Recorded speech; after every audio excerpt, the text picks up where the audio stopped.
이번 친절한 뉴스는 올해 주한미군 방위비 분담금 관련 소식입니다. 주한미군 지휘협정, 즉 소파에 따라서 주한미군의 경비는 미국이 부담하도록 돼 있는데요.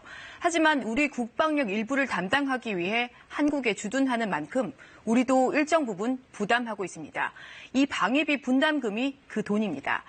지난 1991년부터 양국이 정해왔는데 매년 정하는 건 아닙니다. 일단 지난 2월에 양국이 올해 방위비 분담금 총액을 결정했는데 이번에 우리 정부가 부담해야 할 돈이 좀 많아졌습니다. 이전보다 8.2% 올라서 1조 389억 원이 됐는데요. 1조 원을 넘은 건 이번이 처음입니다.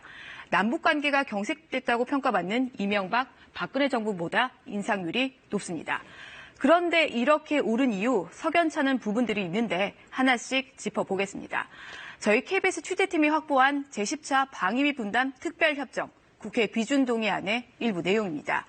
우선 이번에 처음으로 합의된 특별협정 9개 조항 중에서 군사상 필요 비용과 관련된 이행약정 5절 부분입니다. 미군이 쓰는 전기와 가스 또 상하수도 공공요금을 올해부터 한국이 내기로 돼 있습니다. 특히나 주한미군은 지금까지 우리 국군에 공급되는 전기 단가보다 더 싸게 전기를 써왔다는데요.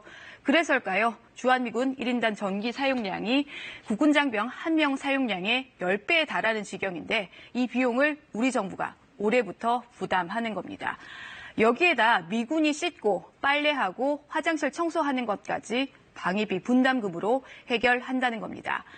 미군이 한국 국방을 위해 주둔하고 있으니까 한국 정부가 그 정도 낼 수 있는 것 아니냐 이런 의견 있을 수 있습니다. 문제는 이게 우리나라에만 있는 일이라는 겁니다.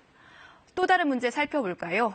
폐기물 처리도 우리가 부담하는 것으로 새롭게 포함이 됐는데 이걸 빌미로 사드 기지 환경 비용을 떠안을 수도 있다는 우려가 나옵니다.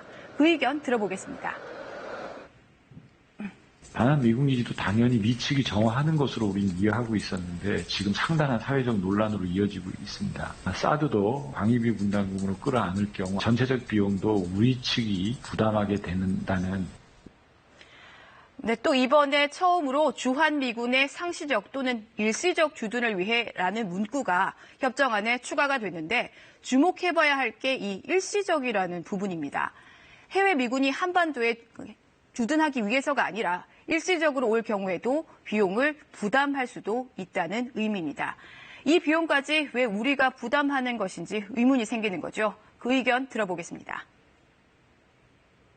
한미 합동훈련 때 잠시 왔던 사람들, 주일 미군이라든지 또 중동으로 파견되는 그런 미국의 전략적 부대들 비용까지 우리가 지급한다는 것은 우리 대한민국이 그야말로 글로벌 호구가 된다 이런 평가를 받을 수가 있죠. 네, 이번 방위비 분담금 국회 비준동의안은 국회에 제출이 돼 있습니다. 곧 심사에 들어갈 예정인데 전례를 보면 국회가 협정 내용을 문제 삼아서 비준을 보류한 사례는 없습니다. 고스란히 우리의 부담으로 떠안게 될 가능성이 큽니다. 친절한 뉴스였습니다.